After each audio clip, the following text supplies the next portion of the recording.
Tai dar kartą skaitau tekstą.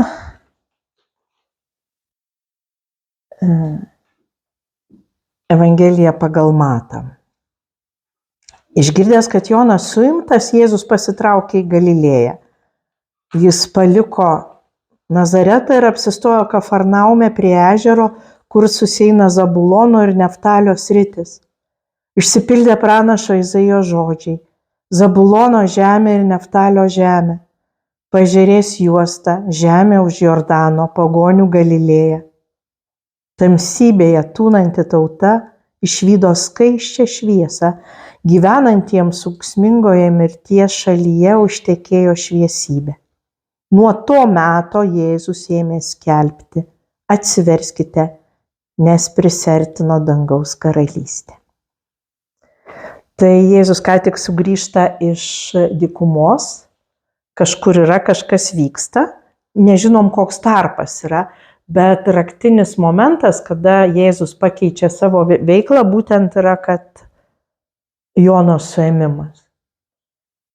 Ir čia jeigu taip pabandytume emociškai įsijausti, o ką Jėzui reiškia tas Jono suėmimas, to žmogaus, pusbrolio, kurio klausydamas jisai patiria, kad yra iš tikrųjų Dievo sūnus. Ir kad jisai tėvą pažįsta visai kitaip negu visi kiti žmonės. Tai Jėzui turėjo būti jautrus momentas, bet taip pat jisai suprato, kad dabar laikas, dabar jau baigė Jonas savo tą veiklą ir dabar mano vieta. Ir ką jisai daro? Jis ateina į Nazaretą, ten, kur gyveno, kur gimė, bet tai buvo mažas kaimelis. Ir apsisprendžia, kad ne čia jisai pradės veiklą, eina į kitą Galilėjos, to regiono miestą, Kafarnaumą, kuris buvo didelis miestas. Ten ėjo prekybos kelias, tenai klestėjo žvejyba, verslas žvejyba, ten prekyba, žuvų džiovinimai ir taip toliau. Ir tenai jisai apsisprendžia, kad čia bus ta vieta, kur jisai pradėjo savo tą veiklą. Čia šitas Zabulono ir Neftalio žemė, kur Matas, kaip jam būdinga kažką tai paimti iš Seno testamento, pacituoti, tai čia labai yra įdomi istorija. Izraelis, kaip atsikraustė, perėjo jau tą Jordaną ir pasidalino tas žemes. Zabulono ir Neftalio žemė buvo vienas regionas, kur jie gyveno. Ir 8 amžiuje, kai asirai kariavo su Izraeliu, jie užėmė šitą tik tai regioną ir iš ten ištrėmė žydus į tremtį, išvežė, žodžiu. Paliko tik paprastus valstiečius, visus nors kiek šviesesnius, visus išvežė. Ir tai buvo didžiulis smūgis tautai. Ta prasme, kad čia mūsų pažado žemė, Dievas mūsų saugo ir staiga nuima kampą ir išveža. Ir pranašystė buvo, kad ne, tu žemė nesi nuskriausta. Ta prasme, kaip tave ištiko pirmos nelaimės, taip tu esi pirmoji, kurią aplankys Mesijas. Ir ta tamsa dar yra ir dėl to, kad Galilėjoje šiaip labai daug buvo kitataučių. Ne žydų, pagonių. Ir aramėjų kalba visai konkuravo su graikų kalba, kurių netgi daugiau. Tai paskui ir sako, argi iš Galilėjos gali būti ką nors gero. Kai vyksta Jėzaus tas teismas, ne teismas, kai Jono tie, Evangelijoje pagal Joną mokiniai pirmieji yra, nesako, kas gali būti gero iš Galilėjos. Tai pagal tą žydų grynumo, tokio autentiškumo, tradicijos laikymosi, tai buvo prastos žemės, prasti žmonės, prasta aplinka. Iš ten tikrai nieko gero, jokio tikro pranašo negali užaugti, nes iš esmės ten viskas šiek tiek nukrypia nuo tos radikalios tradicijos. Ir sako, jisai čia atėjo. Bet jis atėjo ne pas pagonis, jis atėjo pas žydus, pas savus jis atėjo. Saviem jisai skelbia. Ir va tas skelbimas atsiverskite, nes prisertino dangaus karalystė, jisai yra visai panašus į Jono skelbimą. Bet paskui kokia yra žinutė, mums plėtosis visoje Evangelijoje pagal Matą. Iš lėto plėtosis. Dievo karalystė, dangaus karalystė, pas Matą yra daugiau kaip 30 kartų pavartotas žodis. Prasme, kad ką Jėzus čia veikia, jisai atneša va tą tėvo karalystę. Ir kas į ją įžengs, klausimas yra, kaip ten patekti. Ir kaip patekti iškart taip yra ir rodoma. Iškart toliau eina kitas tekstas. Vaikščiodamas palei Galilėjos ežerą, Jėzus pamatė du brolius. Simoną vadinamą Petru ir jo brolį Andriejų metančius tinklą į ežerą. Mat jie buvo žvejai. Jis tarė, eikite paskui mane, aš padarysiu jų žmonių žvejais. Tuodu jau paliko tinklus ir nuėjo su juo.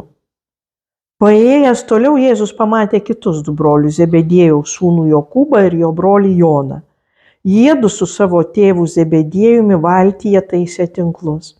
Jis ir tuos pašaukė. Jie tučtuojau palikę valtį ir tėvą nuėjo su juo. Tai čia tokios pirmų mokinių pašaukimo istorijos ir kai kurie komentatoriai sako, čia pirmas Jėzaus stebuklas.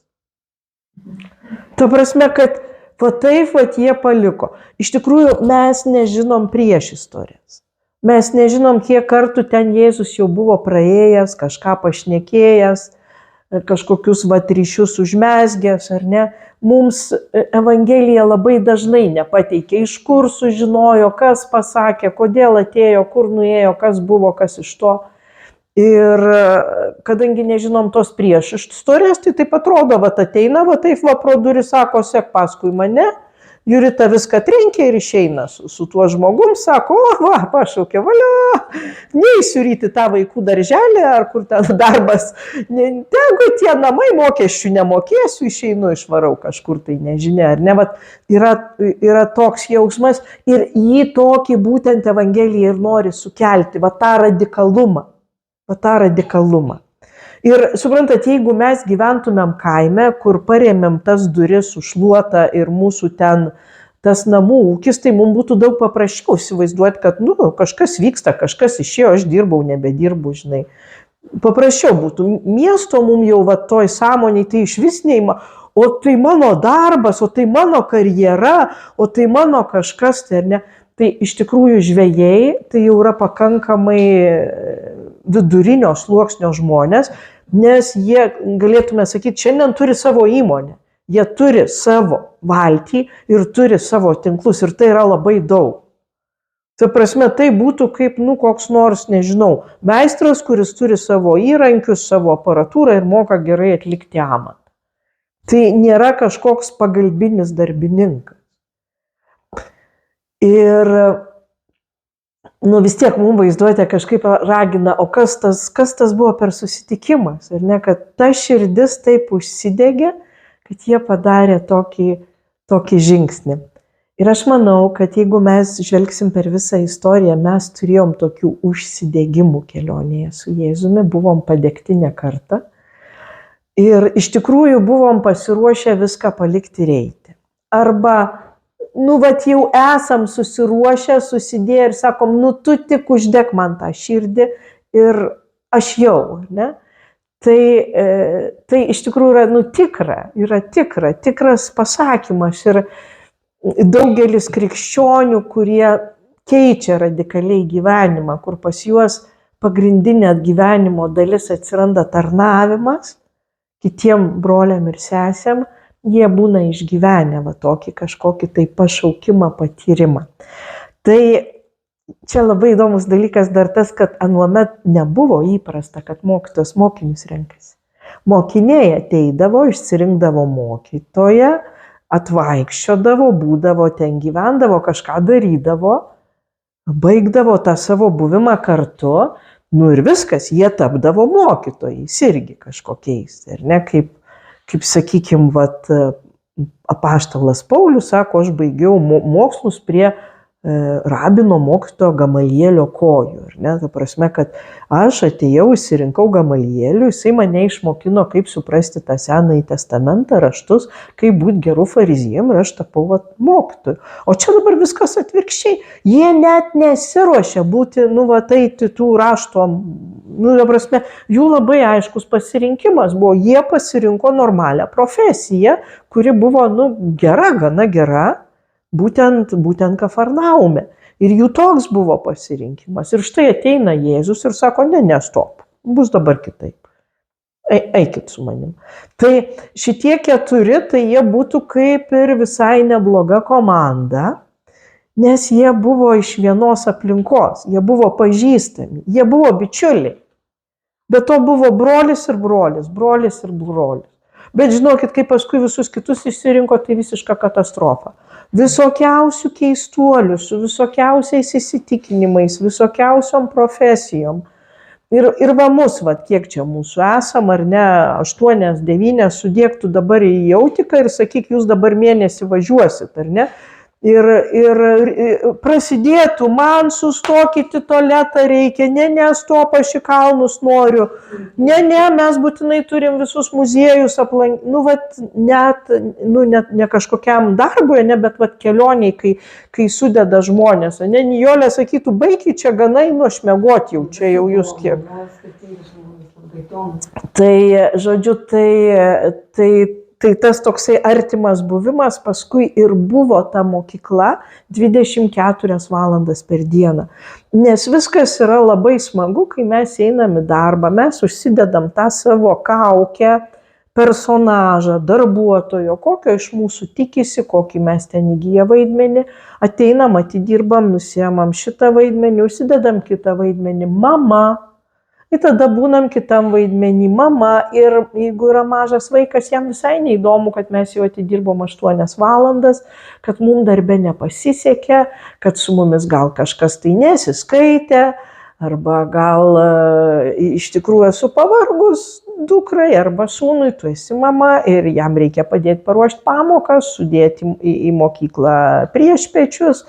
Ir dar daugiau aš turiu matyti kiaurai, išklausyti, girdėti ir būti su tuo vaiku. Mama, ne kitas vaikas, kuris nori viską trenkti ir sakyti, o taip norėtųsi, ar čia nesąmonė, viskas gana čia. Ir tada dar ateina kitas vaidmuo, žmona. O žmona vėlgi, aš esu suaugęs, su suaugusiu, lygiavertiškai dalinuosi ir tarp tų vaidmenų mes kažkaip taip, ar ne, visaip kažkaip tai būnam ir tvarkomės, ar ne. Ir jeigu yra vien tik vienas vaidmuo be sustojimo, atsimenat, kai buvo mažiukai vaikiukai jūsų. Ir kai tu buvai mama visus tuos metus žindei ir labai įdomiai mano draugė, kuri 5 vaikus augino, jinai sako, aš vieniša jaučiausi tik tada, kai auginau tuos vaikelius. Nes tai buvo vienintelis jos vaidmuo ir jinai kaip suaugęs žmogus neturėjo to lygiaverčio santykio, kuriame jinai galėtų, ar ne, ir vyras ateina ir dar, ačiū Dievui, padeda su tais vaikais, jeigu padeda, ir tas jau poros toks gyvenimas irgi jau toks labai mažiukas yra, o ten apie kažkokias draugės, darbus, tobulėjimus, ne. 10 daugiau metų va šitaip, ar ne, kol tie 5 vaikai jau išaugo. Tai suprantat, kad Jėzus nori juos pasirinkti, kad jie būtų visą laiką su juo ir kad tas visas kaukės, visas tas vaidmenis, ar ne, jie galėtų nusimti ir būti tam, aš ir Viešpats mažume, tikrume. Ne? Ir vienas iš pasakymų yra, jei nepasidarysite kaip vaikai. Ne? Tai kam juos kviečia, tai aišku, šitie vyrai jokio supratimo neturi, kur juos kviečia. Absoliutiškai. Ir kas sužavi, ir tą liudija ir dabartiniai pašaukimai vyrų, moterų, kurie pasirenka pašvestą gyvenimą arba kažkokias misijas ar dar kažką, nesako, Dievas į mane pažvelgia ir aš gavau tiesiog jo meilės smūgį. Jis buvo toks didelis Dievo meilės patyrimas, kad jisai nunešė visą kitą. Visa kita pasidarė reliatyvu. Ir jeigu aš būsiu va tame su juo, tai man viso kito nereikia. Kaip Teresė Avilietė sako, vien Dievo gana. Tai yra tokia vat patirtis ir aš viliuosi, kad jūs jas turėję esat, arba jeigu neturėję, kad dar turėsit, kad atrodo visą kitą nesvarbu ir tu gali bet ką daryti, ar ne? Ir daugelis, vat, kurie liudija savo pašaukimus, sako, atrodo, eitum šiandien numirti už Kristų. Ne? Tas va, toks stiprumas. Ne? Tai va tas toks susitikimas. Ir jisai mums irgi atviras yra. Buvo vienas, kuris sakė, oi, neisiu aš. Vėliau skaitysiu. Ta prasme, kad jisai nėra, kad vat, Jėzus pašaukė ir tu bejėgis. Tavo laisvė lieka. Tavo laisvė lieka ir tu sakai, ne šiandien. Palaidosiu tėvus, išeisiu į pensiją, dar kažką tai o tada aš jau ir seksiu tave. Ir Jėzus niekada neduoda pašaukimo tokio, kad brangioji, po 3 metų aš ateisiu tavęs pašaukti. Ne. Dabar. Laikas yra dabar prisiartino karalystė, dabar kviečiu, dabar atsiliepiu ir dabar jau dalykai vyksta. Dabar. Ir pašaukimas, atsiliepimas į pašaukimą, atsivertimas giluminis visada turi 2 dėmenis. Kažką palikti ir kažką sekti. Ir kuo gilesnis atsivertimas yra, tuo mums lengviau palikti labai brangius dalykus. Tai Petras su Andriejum palieka tinklus ir nueina. Palieka savo ekonominį gyvenimą. Tačiau Jokūbas ir Jonas palieka dar daugiau. Palieka tėvą. Palieka santykį, palieka socialinį ryšį. Ne. Tai galim žavėtis, galim gerėtis, o galima prisiminti va tokias akimirkas, kada buvo mūsų gyvenime, arba tiesiog, va, aš irgi noriu patirti viešpatį. Aš esu pasiruošus palikti. Ir jeigu, va taip va pasakom, pasiruošus ir taip nueina šiurpuliukai per visą, tai sakom tada, tai Dieve, tai vesk mane taip, kad aš būčiau pasiruošus. Jo, nes iš tikrųjų, palik Kauną, palik namus, palik viską ir važiuok. Ir žiūrėkit, jeigu atsitiktų karas, ar ne? Medikai viską metą ir eina, kur juos pašaukė, pasirašėme. Aš irgi valstybiniai tarnyboje dirbu, pasirašius, ką man sako, tai ir darau, ar ne? Ir taip pat, ar ne, žūsta žmonės per karą, kažkas emigruoja, kažkas išdrasko viską, ne, ir tu neišvengiamai turi tokį judesį padaryti. O čia padaro iš džiaugsmo tokį judesį. Visiškai tokį. Tai mums yra geroji naujiena, kad ir mes esam įtraukti šitą, įtraukti jo karalystę, esam pašaukti jau per sakramentus, per bažnyčią, per asmeninę patirtį ir esam kelyje, toj mokinystėje jau esame. Ir jeigu nesame, tai galim atnaujinti, išėję atostogų, kokių ten, kaip išėjom, kokių ten atostogų truputį. Ir jau tapo mokytojais anksčiau laiko, nes pas Jėzų nėra, kad aš baigiau pas Jėzų būti mokiniu ir viskas aš mokytojas. Jisai paskui sakys, ar ne, kad nevadinkit vieni kitų mokytojais. Viešpats yra vienintelis mokytojas ir tėvas danguje yra vienintelis tėvas. Jūs visi esat broliai, jūs visi esat mokiniai, tai implikuoja 2 dalykus. Mes turim teisę klysti, nes mokiniai klysta. Kai nebeklysta, jis tampa ekspertu. Tai labai gera žinia, nes mes kartais susireikšminam ir sakom ir vėl ant to pačio grėblio. Taip, mes mokiniai. Ir galim vėl atsiversti ir vėl sekti per naują. Ir kitas dalykas, tas autoritetas mūsų vieni kitų, kur jūs dabar manęs klausotės, ar ne? Bet aš ne mokytoja, aš esu mokinė. ir dalinuosi savo mokinės patirtim. Bet kiekvieną iš jūsų Jėzus veda skirtingai, savo būdu. Ir šiandien gal jis jums nori kažką tai per mane pasakyti, a kitą kartą pasakys per kokį ten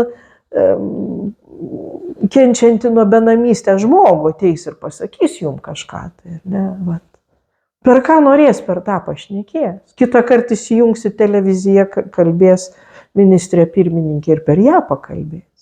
O ta prasme, Jėzus kalba per ką nori ir veda per ką nori. Tai tiek mes, kai mokome, galim biškiai atsipalaiduoti, kad neturim, ne aš Jėzus mokytas yra.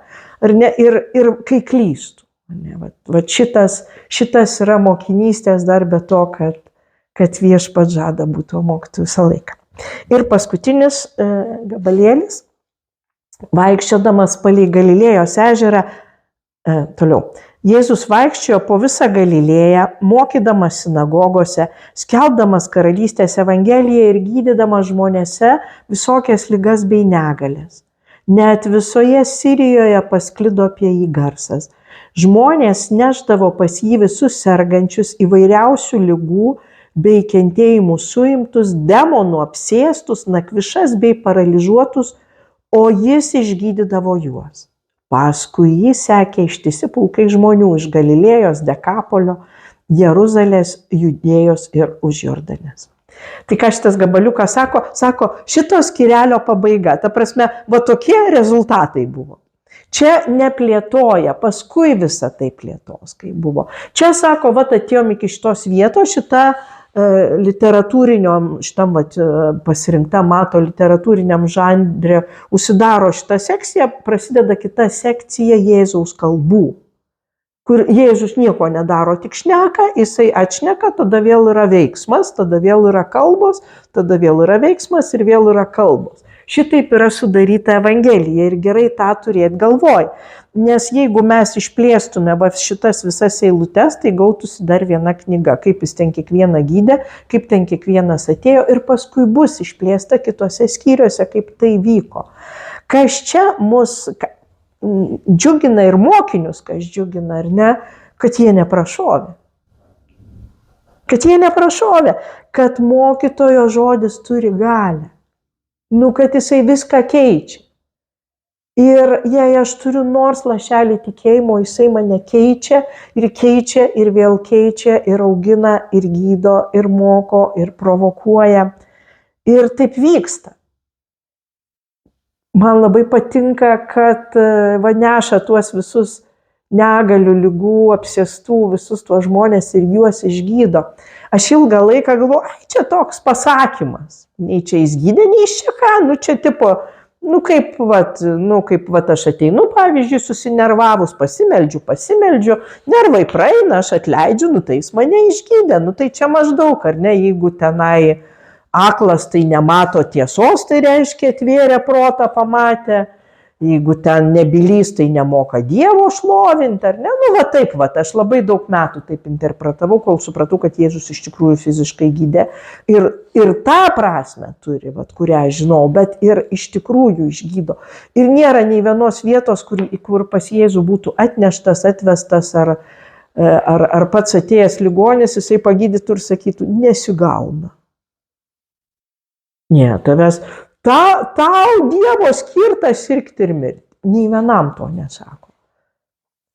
Iš tikrųjų, tie pagydyti žmonės, tai jie sirgo ir mirė vėliau. Nei vienas iš jų amžinai negyveno. Bet čia yra ženklai. Čia yra ženklai tos galios. Ir kas yra Dievas? Kad jis trokšta mus visus išgelbėti iš visų mūsų negalių. Ir jei mes su jom ateinam, kokios jos bebūtų, ar tai yra mūsų kažkokie tai psichologiniai dalykai, ar fizinės ligos, ar mūsų santykiai, ar mūsų kažkokie tai nerimai, ar kažkas, jeigu ateinam pas jį, jisai pradeda gydymo procesą. Tai čia dar viena bėda, kad ne pagal mūsų programą vyksta. Ir, kaip medikas, aš nueinu pas savo šeimos gydytoją, man duoda tokią lapą, gydymo planas, tokie vaistai, antibiotikai, probiotikai, toliau ten vitaminas, gerti daug skysčių, žodžiu, purkštis 3 kartus ir paduoda, ar ne? Mes, kai ateinam pas Jėzų, jisai nepaduoda mums, ne? Mes dabar visą laiką turi būti tam dabar. Ir jis mums nežada, kad mes pasveiksim. Mes pašaukti esame, mes esame gydomi tame dabar. Ir tas gali užsitęsti 20 metų, gali vykti per akimirką, nes jis yra viešpats. Jis yra Dievas, mes esame mokiniai, mes esame tie, kurie sekam. Tai va šitame, ar ne, savo maldavimuose, savo kažkokiuose troškimuose sutikt, kad jisai nesurašys tos programos, kad antibiotikai 5 dienom. Kad jisai nesurašys, ne, kaip sporto programa būna, nu va tiek palankysi, nesustiprės ten tavo raumenis ir tau nustos skaudėti ten tą stuburą ar ką ten skauda, ne, nepalieka. Ir jis mus dažnai į tą gydymą veda visais keliais kitais, negu mes įsivaizduojam. Ir mūsų pasveikimas atrodo visai kitaip, negu mes įsivaizduojam. Nes pasveikimas galiausiai yra va, šitas ryšys su juo čia viduj. Jo ta meilė mano širdį. Ir aš galiu būti akla, kur čia paralyžiuota, bet jeigu yra priėmimas, susitaikymas ir meilė širdį, aš esu išgydyta, nes aš esu išgelbėta, nes aš esu Kristui. Tai norėjau tokius kelis dar dalykus pasiūlyti jum šiandien ir gal visai savaitėje ar šiaip į ateitį. Va ta pradžia tokia, ar ne, kad ėmė skelbti, atsiverskite, nes prisertino dangaus karalystė. Aš jūs noriu pakviesti pagalvoti apie tai, o koks sakinys iš Evangelijos, iš viso Jėzaus mokymo, ar šiaip gal kažkokio šventojo, nu vat jum pasako, kas yra Jėzus ir kas yra va ta Evangelija ir santykis su juo, kas yra. Ar turi tą savo šūkį, žinot, kaip kunigai, kai būna primicijos, gauna šventimus, užrašo kažkokią eilutę, ne? Pažvelgia į savo nuolankę tarnai. Nu kažką tai, ne? Tai va, paskui kviesiu pasidalinti dar toliau, jeigu turite, jei neturit pagalvoti, pabūti, nu va, nes tai labai išreiškia, ne, kaip jūs su savo mylimiausiu, artimiausiu žmogum galėtumėte kažkaip sudėti sakinį, kas jis yra, va, man vienas tas žmogus, ar ne? Ten jis yra mano koks ten saugumas, ar viltis, ar kasdienybės prasmė, ne? Taip, va tam santykiu su Jėzum tą sakinį atrasti. Tada iš tikrųjų neužsigriaužti, kad aš nenuėjau, aš gal nenusiekiau, palikti šitą temą, ko nepadariau, bet džiaugtis vien tai, kad jūs atėjote į šitą grupelę, reiškia, kad jūs jau Dievas pašaukė ir jūs jau atėjote. Nes jūs skiriat reikšmingas 2 valandas, ypač jeigu esate dirbantys žmonės, reikšmingas 2 valandas savo vakaro, kad mąstytumėte apie Dievo dalykus. Tai jau esate pašaukti, jau jūs atėjot, nes tikrai kiekviena turėtumėt ką veikti dar. Ne? Tai vat branginti šitus pašaukimus, nenurašyti tų mažų pašaukimų į mažus dalykus. Arba pavyzdžiui, motinystėj pašaukė. Tai oho, kiek reikėjo palikti, kad jūs vat primtumėte tą vaiką, ne, ir kiek reikėjo dalykų palikti, kad nusekti šitų motinystės pašaukimu. Ir čia nėra ko sakyti, kad aš čia netobula mama, nes nėra pamatavimo, kas ta tobula mama. Jūs esate unikali mama, kuri esate mama. Arba kažkokia tai vat profesija radikaliai vat pajautėt, kad jums reikia rinktis ir ten įdėti savo darbą, savo pastangą, uoliai darbuotis. Ir jeigu įdedat į tą meilę, nu tai ir yra tai. Ir pasidžiaugim, žvelkim atgal ir pasidžiaugim ir pažiūrėkim, ar aš šiandien va, turiu tą, ar galiu sakyti, Jėzau, aš pasiruošus, kviesk mane kur nori, nors ir amžiną gyvenimą šiandien pat, ar ne? Tai čia labai sveika praktika yra tos geros mirties, būti pasiruošus. Gali būti, kad dar prireiks palaukti kokių 50 metų, Nijolė jau gal tiek nereiks laukti. bet suprantat, nu va tas pasiruošus, aš esu pasiruošus, ar ne, girdžiu kvietimą ir mes kartais galime apsigauti, kad pasiruošus, nes bet kas, kai atsitinka ir jeigu mūsų nervuoja, tai reiškia, nieko mes nepasiruošė. Tai irgi žinai, kad nepasiruošus, atsiprašau, kad nepasiruošus, noriu būti pasiruošus priimti iššūkį.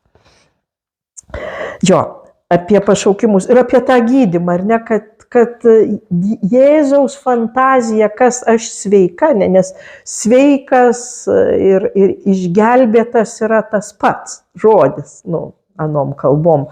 Ta prasme, kas aš, Faustulė, išganyta, tai ne mano fantazija, yra Dievo fantazija. Ir koks kelias į tą išganimą, čia Dievo fantazija. Tai gal reiks, kad mane kas pervažiuotų ar ne, ar reiks man netek darbo ir radikaliai neturėti ką veikti tenai kokius 3 mėnesius, kad aš suprasčiau, kad ne todėl, kad verta, o todėl, kad jo dukra. A gal kaip tik man duos belenkokį tenai pašaukimą miniom kalbėti Žalgirio arenoje arba Seime, skelbti evangeliją. Aš nežinau. Čia jo planas. Ir jo planas mano gyvenimu yra pats geriausias. Ir jeigu neveikia, man atrodo, kad neveikia ne taip ar ne, tai ką aš turiu padaryti ir sakyti, Jėzau, atsiprašau, kad aš net pažįstu, kaip veikia, nes aš tai su tavim. Ir aš tau atleidžiu, kad tu, Jėzau, manęs nevedi taip, kaip aš noriu. Kartais to reikia net pasakyti, ar ne? Kad aš savo tam buvime šiandien čia dabar nesijausčiau palikta, bet jausčiausi mylima. Nes daugelis žmonių gyvena, kad kažkada bus. Kažkada bus gyvenimas, kai tą pabaigsiu, kai aną pabaigsiu, kai šitą pabaigsiu. Bet jis yra dabar. Dabar aš jau pašaukta, aš jau mylima. Dabar kiekvieną dieną yra tas susitikimas su Kristumi, tiesiog pačiame mano kvepavime, nes kai Jėzus nustotų nors akimirką mane mylėti, aš tiesiog išnykčiau. Jei mane Dievas nustotų galvoti, aš tiesiog išnykčiau. Aš jau dabar esu. Ir daug labai lengvumo atneša. Nes kartais atrodo, kad dar turiu kažką iškentėti, nusipelnyti, pabaigti ir tik jau tada jau ir bus ir atsitiks tiek. Tai dabar kviečiu dar keletą minučių pamastyti ir paskui